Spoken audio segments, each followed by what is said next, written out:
नमस्कार। पिछली कक्षा में आपको हमने मम्मट के द्वारा विरचित काव्य प्रकाश से मम्मट के काव्य हेतुओं के विषय में बताया था और इस प्रकार से काव्य हेतु की चर्चा करने के उपरांत आज हम आपको मम्मट के काव्य भेद के विषय में बताएंगे कि मम्मट ने जिस काव्य को सहृदय के आनंद के लिए महत्वपूर्ण रूप से स्वीकार किया है और जिस काव्य के इतने महान प्रयोजन है कि काव्य यश के लिए होता है, काव्य अर्थ के लिए होता है, काव्य हमारे ज्ञान के लिए होता है, काव्य अमंगल के नाश के लिए होता है, काव्य शीघ्र आनंद की प्राप्ति के लिए होता है और काव्य कांता के समान व्यक्ति को नियंत्रित या उपदेश देने के लिए होता है। जो काव्य इतना महत्वपूर्ण होता है, जिससे काव्य से, जिस काव्य के पठन से, पाठन से, अध्ययन से, श्रवण से व्यक्ति को चतुर्वर्ग के फल की प्राप्ति होती है, उस काव्य का स्वरूप हमने पढ़ा, उस काव्य के भेद हमने पढ़ा, काव्य का स्वरूप हमने पढ़ा, काव्य का हेतु हमने पढ़ा। आज हम ये जानना चाहेंगे कि वो काव्य कितने प्रकार का होता है। मैं आपको पूर्व में ही बता चुका हूं कि मम्मट की एक विशेष विशेषता रही है कि वो समन्वयवादी दृष्टिकोण से अपने सिद्धांतों की स्थापना करते हैं। सभी के विचारों को समग्रता से अध्ययन करने के पश्चात निष्कर्षतः किसी का अनुसरण करते हुए, किसी में संभाव रखते हुए अपनी पुस्तक में, काव्य प्रकाश में उन्होंने इस प्रकार से अपने सिद्धांतों की स्थापना की है, जो परवर्ती आचार्यों द्वारा सराहनीय है और ग्राह्य है। मम्मट के काव्य भेद पर चर्चा करने से पूर्व मैं आपको यहां पर बताना चाहूंगा कि मम्मट से पूर्व भी कई आचार्यों ने काव्य भेद पर चर्चा की,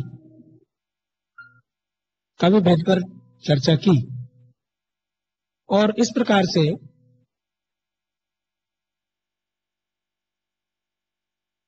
मम्मट का जो काव्य भेद है, मम्मट ने काव्य को तीन प्रकार से स्वीकार किया: उत्तम काव्य, मध्यम काव्य और अधम काव्य। तो मम्मट ने जिस काव्य के तीन भेद माने, मम्मट से पूर्व किन किन आचार्यों ने काव्य के भेद कितने माने, इसकी चर्चा करना थोड़ा जरूरी है। तो सर्वपूर्व सबसे प्रथम मैं आपको बताना चाहूंगा कि भामे ने काव्य के दो भेद बताए। 5वीं शताब्दी में भामे थे और 1050 में मम्मट हुए। तो मम्मट से लगभग 500-600 ईस्वी पूर्व भामे हुए। भामे ने कहा कि काव्य दो प्रकार के होते हैं, गद्य और पद्य। उनके उपरांत, भामे के उपरांत वामन ने गद्य पद्य रूप उस काव्य के दो भेद किए: प्रबंधक काव्य और मुक्तक काव्य।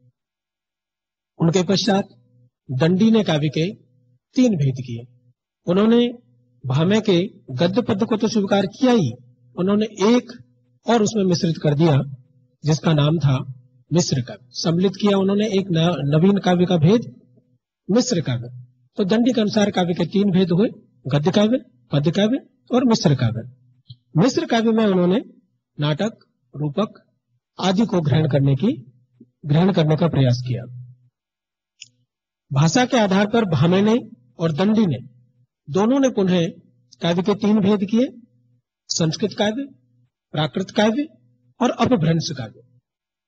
इन्हीं का अनुसरण करते हुए तत्पश्चात रुद्रट हुए और रुद्रट ने भी भाषा के आधार पर पुनः तीन भेद किए: मागध काव्य, पैशाच काव्य और शोरसेन काव्य। इस प्रकार से भाषा का आधार पर काव्य के 6 भेद हमारे सामने थे और प्रबंध के आधार पर काव्य के 2 भेद भामे ने किए।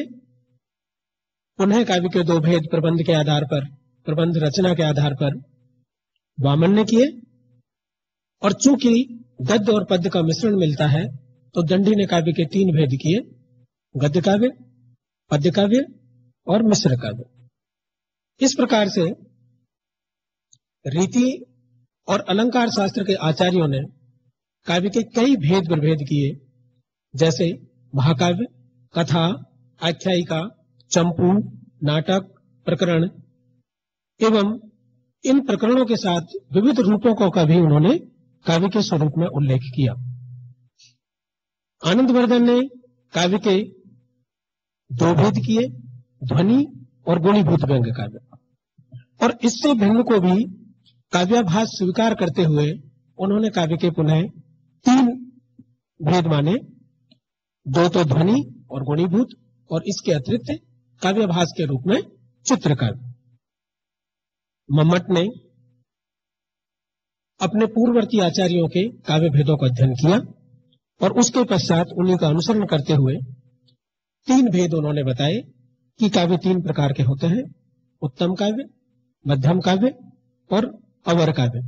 और मम्मट ने जो ये तीन काव्य के भेद बताए, इसमें मम्मट का जो आधार था, उन्होंने दो प्रकार के आधारा को महत्व दिया।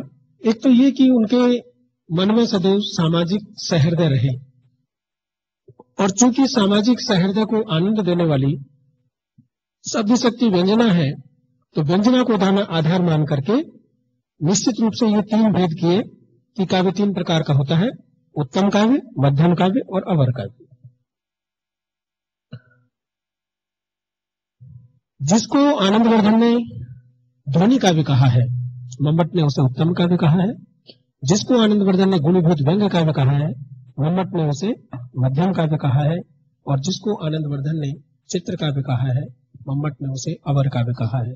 यहाँ पर काव्य भेद में ऐसा प्रतीत होता है कि मम्मट ने काव्य भेदों में आनंदवर्धन का पूर्ण रूप से अनुसरण किया है, और वो उनके काव्य भेदों से शायद संतुष्ट भी थे, और उन्होंने आनंदवर्धन के काव्य भेदों की सराहना भी की। ये झलक जब हम मम्मट के काव्य भेदों को पढ़ेंगे तो ये झलक हमको दिखाई देती है कि किस प्रकार से उन्होंने आनंदवर्धन के काव्य भेदों को स्वागत किया और अपने काव्य भेदों का आधार बनाया। तो सर्वप्रथम मम्मट ने उत्तम काव्य का लक्षण परिभाषा दी, और उत्तम काव्य की परिभाषा इस प्रकार से आपके समक्ष है। इधर उत्तम अतिशायिनी व्यंग्ये वाच्यात् ध्वनिर्बुधै कथिता है। इदम उत्तमम, ये जो उत्तम काव्य होता है, इदम उत्तमम काव्यम, ये जो उत्तम काव्य होता है, वाच्यात व्यंग्ये अतिशायिनी, वाच्य से जब व्यंग में अतिशय होने पर। उत्तम काव्य कब होता है? जब वाच्य से अर्थात वाच्यार्थ से अधिक जब व्यंग में अतिशय हो, जब व्यंग में चमत्कार हो, व्यंग में चमत्कार अधिक हो और वाच्य में उस व्यंग से चमत्कार कम हो। कहने का तात्पर्य यहां पर यह था कि वाच्यात व्यंगे, वाच्य से अधिक व्यंग में अतिशायिनी चमत्कार होने पर इदम उत्तमम, ये उत्तम प्रकार का काव्य होता है। और बुधैर ध्वनि कथित है, बुधही ध्वनि ही कथित है। और बुधई अर्थात विद्वानों ने, अर्थात मुझसे पूर्ववर्ती आचार्यों ने उसे ध्वनि काव्य कहा है। तो मैं आपको यहाँ पर पुनः स्मरण दिलाना चाहूंगा कि ध्वनि काव्य किसने कहा है। तो ध्वनि काव्य कहा है आनंदवर्धन ने। और आनंदवर्धन ने जिसे ध्वनि काव्य कहा है, आनंदवर्धन की जब हम ध्वन्यालोक पढ़ेंगे तो उसकी पहली कारिका में आनंद ने कहा है काव्यस्य आत्मा ध्वनि रीति, काव्य की आत्मा तो ध्वनि है।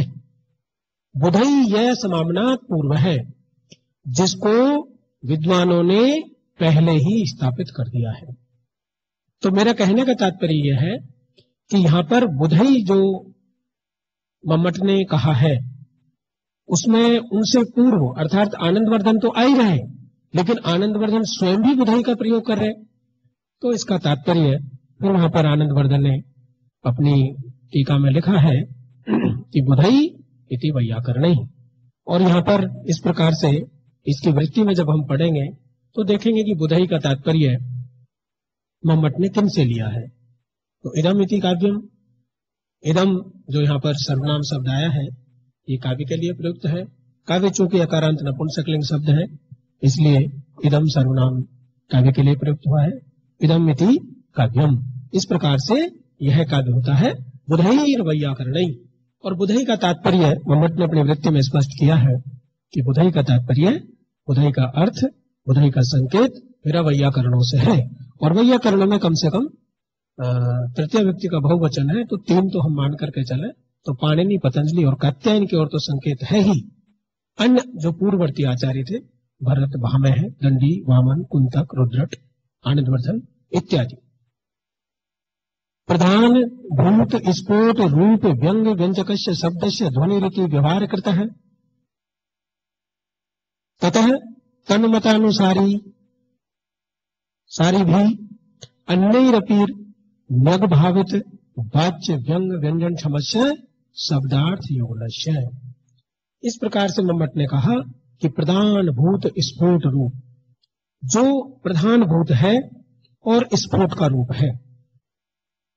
अब यहां पर यह समझना होगा कि स्फोट रूप क्या है। इसको समझने के लिए कथन यह है कि साहित्य जगत में ध्वनिवादी आचार्यों ने ध्वनि का व्यवहार वैयाकरणों के अनुसार किया।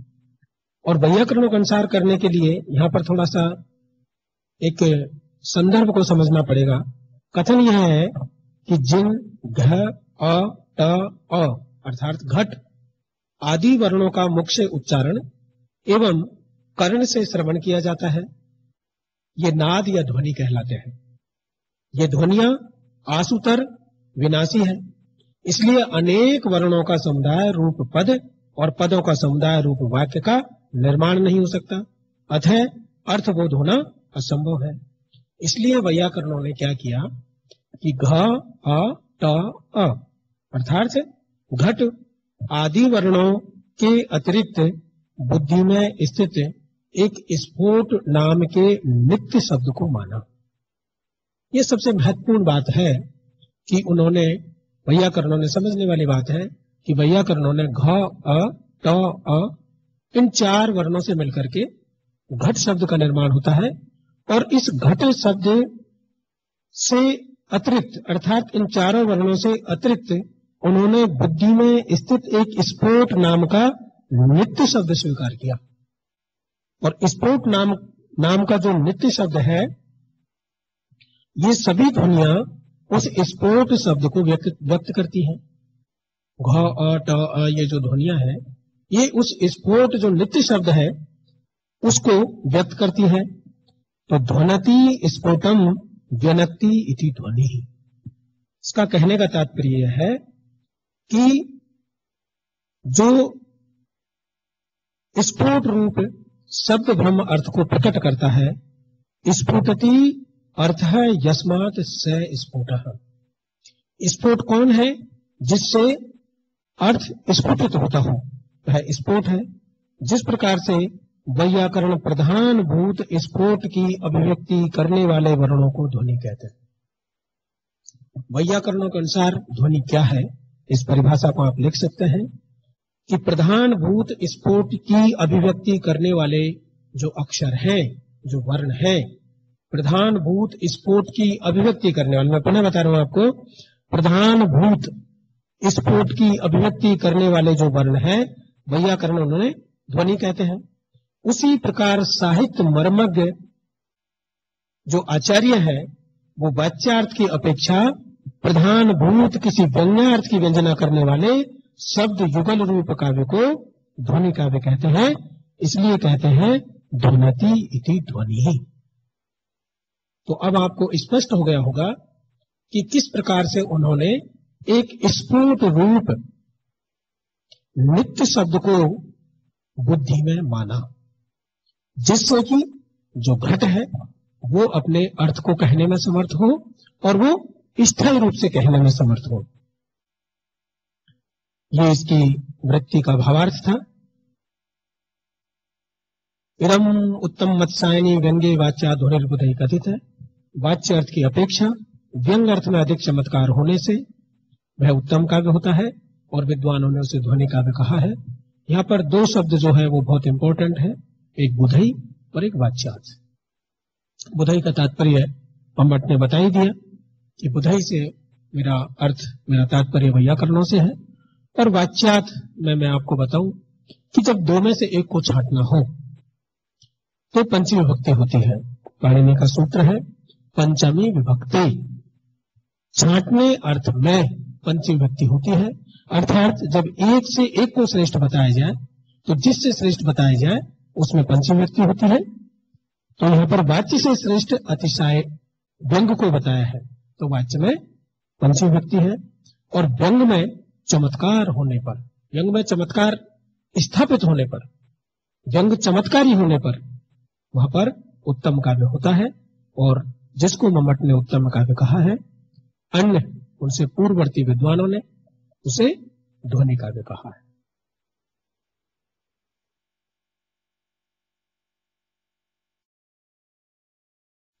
ये और वृत्ति के रूप में आपको यहाँ पर दिखाई दे रहा है। प्रथमे ही विद्वांसो वैयाकरणः व्याकरण मूलत्वात् सर्व विद्यानां ते च श्रूयमाणेषु वर्णेषु ध्वनिरिति व्यवहरन्ति तथैवान्यै तन्मतानुसारिभिः सुरभिः काव्य तत्वार्थ दर्शन्य वाच्यार्थ वाचक सम्मिश्रय शब्दात्मा काव्यमिति व्यपदेशो व्यंजकत्व सामान्यात् ध्वनिरिति उक्तः है। ये ध्वनि किस प्रकार से कहा है ये मैंने आपको सारा अभी भावार्थ रूप में समझा दिया था। और आनंदवर्धन ने अपने ध्वन्यालोक के प्रथम अध्याय की प्रथम उद्धोत की 13वीं कारिका में ये स्पष्ट रूप से ध्वनि की बात कही है। और उन्होंने कहा है यत्रार्थ शब्दो वा तम अर्थ उपसर्जनीकृत स्वार्थो व्यंगतः काव्य विशेष से ध्वनि रीति सुरभि कथित है।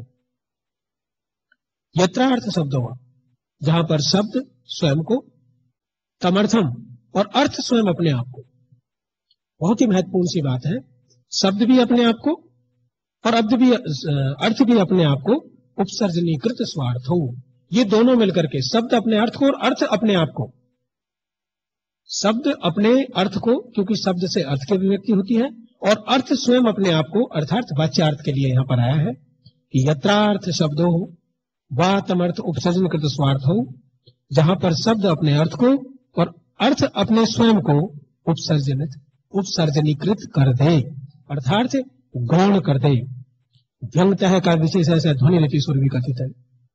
तो सुरभि अर्थात विद्वानों ने, कथित है मतलब पहले ही कहा कि मम्मट से पूर्व की बात है, और चूंकि ये आनंदवर्धन की कारिका है तो आनंदवर्धन से भी पूर्व की बात है कि सुरभि कथित है। विद्वानों ने कहा है ध्वनि रीति, उसे एक विशेष प्रकार का काव्य कहते हुए जहां पर व्यंग की व्यंजना होती है, जहां पर व्यंग की अभिव्यक्ति होती है, जब अर्थ अपने आप को दबा दे, शब्द अपने अर्थ को दबा दे, तो एक विशेष प्रकार की जो अभिव्यंजित अर्थ होता है, एक विशेष प्रकार की जो अभिव्यंजना होती है, वही काव्य विशेष है।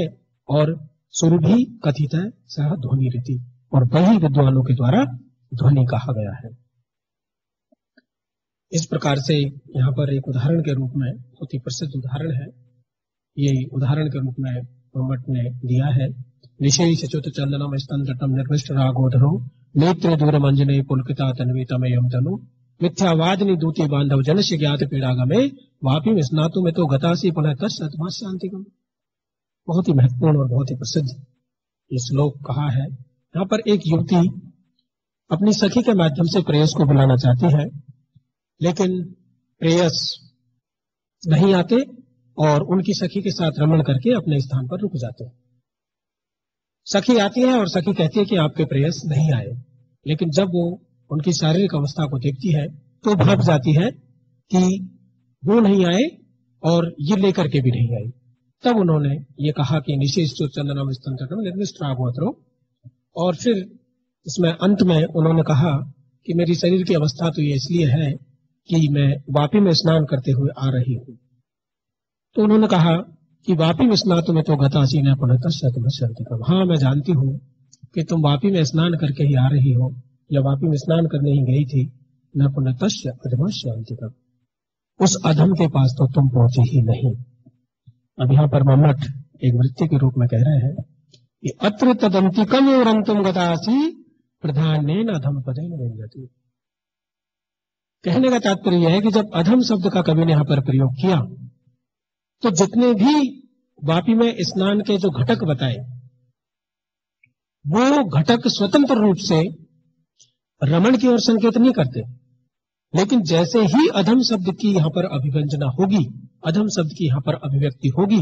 तो जितने भी वापी में स्नान करने के पश्चात जो लक्षण है, वो सब के सब लक्षण उस सखी के रमण की ओर संकेत करते हैं, अर्थात वो अपनी सखी के प्रेयस के साथ रमण करके आई है, इस प्रकार के संकेत हमको मिलते हैं। तो अधम पद की अभिव्यंजना से यहाँ पर उस सखी का अपनी सखी के प्रेयस के साथ रमण सिद्ध होता है। ध्वनि के परिभाषा कुछ विद्वानों ने इस प्रकार से दी है, ध्वनति इति ध्वनि। यहाँ पर ये जो ध्वनति की ध्वनि है, तो यहाँ पर एक व्यंजक शब्द को सूचित करता है। ध्वन्यति इति ध्वनि, यहाँ पर जो व्यंजक शब्द है उससे व्यंग्यार्थ की अभिव्यक्ति को सूचित करता है। और ध्वन्यति अनया इति ध्वनि, यहाँ पर जो व्यंग्यार्थ को बताने वाली व्यंजना शब्द शक्ति है, उसका यहाँ पर ज्ञान होता है, उसका यहाँ पर संकेत मिलता है। इस प्रकार से मम्मट ने प्रथम काव्य हेतु को उत्तम काव्य के रूप में माना और उस उत्तम काव्य का उदाहरण भी दिया। उस उत्तम काव्य के विषय में जो परंपराएं चली आ रही थी, जिसको ध्वनि माना विद्वानों ने, वैयाकरणों ने, उसको भी उन्होंने स्थापित किया। और इनको बताते बताते चूंकि इन्होंने अपने काव्य भेद पूरी तरह से आनंदवर्धन से लिए, इसलिए आनंदवर्धन का भी हमने यहाँ पर उल्लेख किया कि उनकी प्रथम उद्धूत की जो 13वीं कारिका है, उसका भी मैंने आपको यहाँ पर वर्णन करके बताया कि किस प्रकार से व्यंग्यतः का विशेष ध्वनि रीति सूत्र भी कथित है कि विद्वानों ने जो अभिव्यंजित काव्य है, जो साधारण से विशेष है, उसको उन्होंने ध्वनि काव्य कहा है। दूसरे काव्य के रूप में मम्मट ने मध्यम काव्य को माना है, जिसको कि आनंदवर्धन ने गुणीभूत व्यंग्य काव्य कहा है। अतादृशी गुणीभूत व्यंगम व्यंग्य तो मध्यमम, तादृशी। तादृशी का तात्पर्य है ऐसा होने पर। फिर यहाँ पर नए तत्पुरुष का प्रयोग हुआ है, जिसका तात्पर्य है ऐसा नहीं होने पर। तो कैसा नहीं होने पर? अतिशायनी व्यंग्य वाच्यात, इसका यहाँ पर अध्ययन करेंगे हम। अतिशायनी व्यंग्य वाच्यात का तात्पर्य यहाँ पर था कि वाच्य से अधिक व्यंग में अतिशय होने पर, चमत्कार होने पर। उससे यहाँ पर हम इसके साथ संपृक्त करेंगे कि न तादृशी अतादृशी, अर्थात ऐसा नहीं हो पर, अर्थात जो पूर्व में घटा है ऐसा नहीं हो पर, जो पूर्व में परिभाषा बताई गई है ऐसी परिभाषा नहीं होने पर, यानी कि जब वाच्य से अधिक व्यंग में चमत्कार नहीं होने पर, तो क्या होगा? गुणीभूत व्यंग्य व्यंग्य तो मध्यमम। तो व्यंग में अतादृशी, व्यंग में ऐसा नहीं होने पर, व्यंग में कैसा नहीं होने पर, अर्थात व्यंग में अतिशायनी, चमत्कार नहीं होने पर गुणीभूत नामक काव्य होता है, और मम्मट ने उसे मध्यम काव्य कहा है। जिसको अन्य विद्वानों ने गुणीभूत व्यंग्य कहा है, उसी को मम्मट ने मध्यम काव्य कहा है। जहां पर वाच्यार्थ की अपेक्षा व्यंग्यार्थ में अधिक चमत्कार नहीं पाया जाता, उस काव्य को मध्यम काव्य कहते हैं, और इसे ही अन्य विद्वानों ने गुणीभूत व्यंग्य काव्य कहा है। गुणीभूत व्यंग्य काव्य का उदाहरण यहाँ पर इस प्रकार से है। ग्राम तरुणम तरुण्या नवंजुल मंजरी सनातकरम पश्यंत भवती मुहुर निद्रा मलिना मुखच्छाया। यह एक श्लोक है जो मम्मट ने मध्यम काव्य के रूप में हमारे सामने उद्धृत किया है। मम्मट के द्वारा पहले निशेष चंदनम उत्तम काव्य का उदाहरण था, ये मध्यम काव्य का उदाहरण है, जिसमें व्यंग गौण हो जाए। व्यंग गौण होगा तो वाच्य चमत्कारी होगा, ऐसा करके मम्मट ने इसमें बताया है। तो ग्राम तरुणम तरुण्या न वंजुल मंजरी स्नातकरम पश्यंत भवती मोह निद्रा मलिना मुखच्छाया। एक ग्राम तरुण है, और उस ग्राम तरुण से मिलने के लिए एक युवती ने कई बार अनुनय किया कि मुझे आपसे मिलना है। बहुत बार अनुनय विनय करने पर ग्राम तरुण ने उनको मिलने के लिए समय दिया, और एक संकेत स्थल जहां पर मिलना होगा वो निर्धारित किया, और निर्धारित समय पर ग्राम तरुण उस संकेत स्थल पर पहुंच गए। लेकिन युवती अपने कार्य की व्यस्तता के चलते नहीं पहुंच पाई। तो ग्राम तरुण वहां पर संध्या तक विद्यमान रहे, और संध्या उपरांत वो एक वंजुल मंजरी को तोड़ करके वहां से ले आए, और ला करके उस युवती के, जिस युवती ने ग्राम तरुण से मिलने के लिए अनुनय विनय किया था, उस युवती के गृह के सामने, गृह के समक्ष खड़े हो गए। और जब उस युवती ने उनको देखा तो उनको स्मरण हुआ कि मैंने तो इनको मिलने के लिए आज समय और संकेत स्थल दे रखा था, पर मैं नहीं जा पाई। तो यहाँ पर उस युवती के जो आभा थी, शोभा थी, उसका वर्णन इस प्रकार से है। ग्राम तरुणम तरुण्या न वंजुल मंजरी स्नातकरम पश्यन का बहुत ही मुहुर निद्रा मलिना मुखच्छ। नव वंजुल मंजरी स्नातकरम, नवीन वंजुल लता को हाथ में लेते हुए उस ग्राम तरुण को पश्यंता देखती हुई, तरुण्या उस युवती के मुहुर निद्रा मलिना मुख छाया भवती, उसके मुख की छाया अत्यंत मलिन हो गई। अब यहां पर वाच्यार्थ क्या है? उस युवती के मुख की छाया अत्यंत मलिन हो गई। और व्यंग्यार्थ क्या है कि मैं संकेत स्थल पर, वो युवक नवंजुल मंजरी स्नातकरम दिखा करके कह रहा है कि मैं संकेत स्थल पर गया, लेकिन आप वहां पर मुझसे मिलने नहीं आई, अर्थात आपकी संकेत स्थल पर अनुपस्थिति यहाँ पर व्यंग्यार्थ है। लेकिन वाच्यार्थ क्या है? उस युवती की चेहरे की, उस युवती के मुख की छाया का मलिन हो जाना, नितराम अत्यंत, बार बार उसको देखते हुए, उस युवक को बार बार देखते हुए उस युवती के मुख की छाया अत्यंत मलिन हो गई। तो इस प्रकार से यहाँ पर वाच्य चमत्कारी है और व्यंग की संकेत स्थल पर आप नहीं आ पाई, ये व्यंग है जो कि ज्यादा चमत्कारी नहीं है। तो वाच्य के चमत्कार होने से यहाँ पर व्यंग गौण हो चुका है और वाच्य चमत्कारी है, इसलिए यहाँ पर मध्यम काव्य है।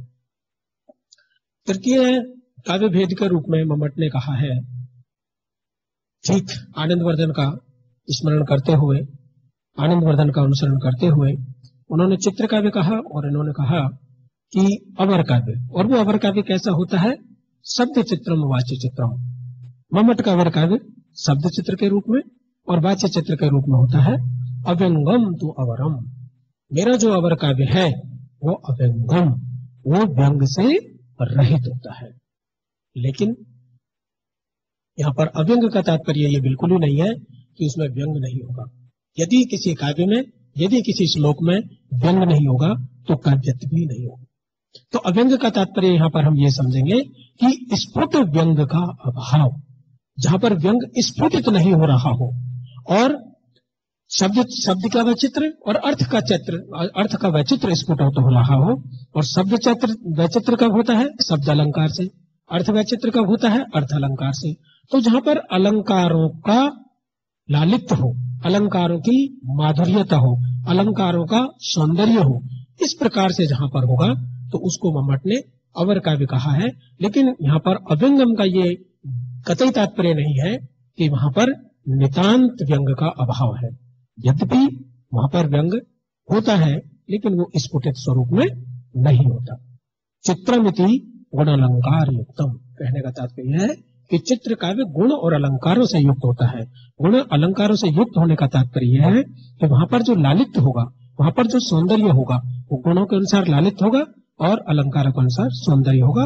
अव्यंगम इति स्फुट प्रतीयमान रहितम, अव्यंग का तात्पर्य यहाँ पर यह है कि वो स्फुटित प्रतीयमान से रहित है।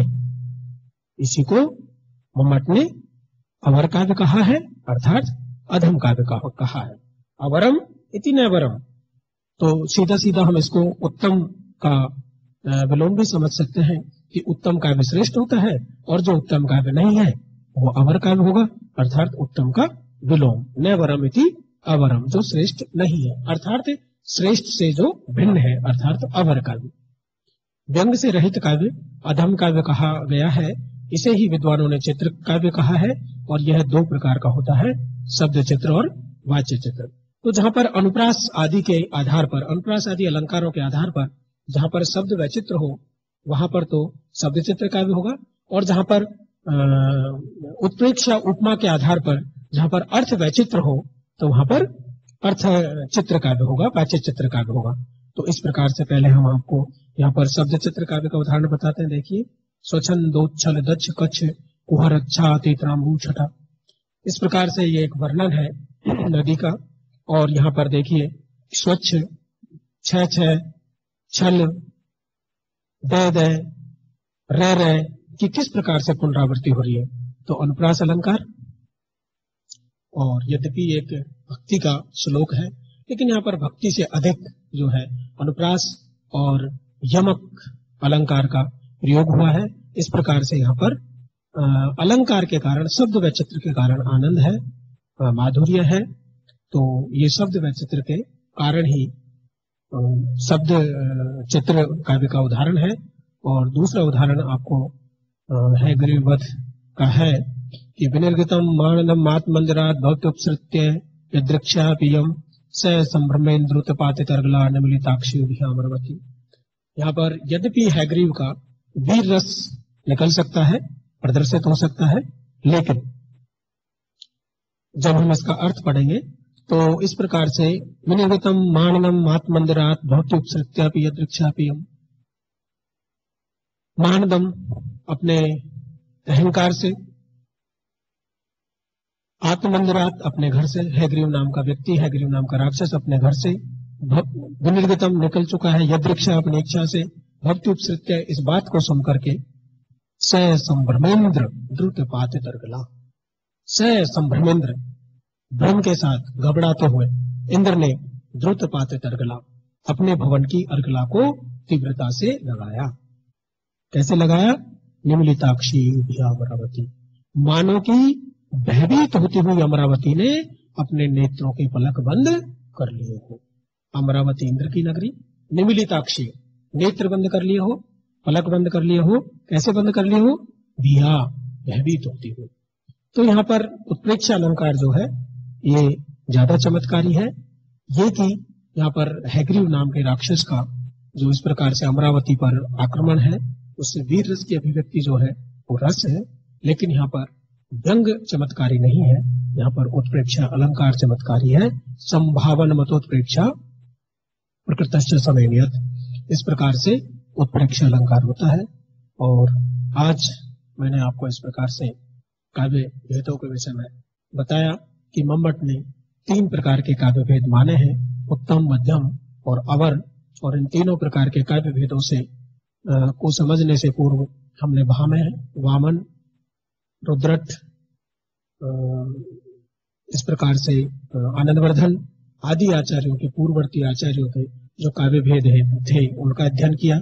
और उन्होंने किस प्रकार से स्फोट शब्द की एक नित्य शब्द के रूप में श्रोता की, वक्ता की बुद्धि में स्थापना की वैयाकरणों ने, उसको भी हमने समझा। बुधई अर्थात विद्वानों ने, अर्थात वैयाकरणों का जो स्फोट की स्थापना में महत्वपूर्ण योगदान है, और जो उनका स्फोट है वही को इन्होंने ध्वनि के रूप में, आनंदवर्धन ने ध्वनि के रूप में माना, और उसी ध्वनि को ध्वनि काव्य के रूप में, उत्तम काव्य के रूप में मम्मट ने अपने काव्य प्रकाश में स्थापना की। और इसके साथ ही आपको बहुत बहुत धन्यवाद।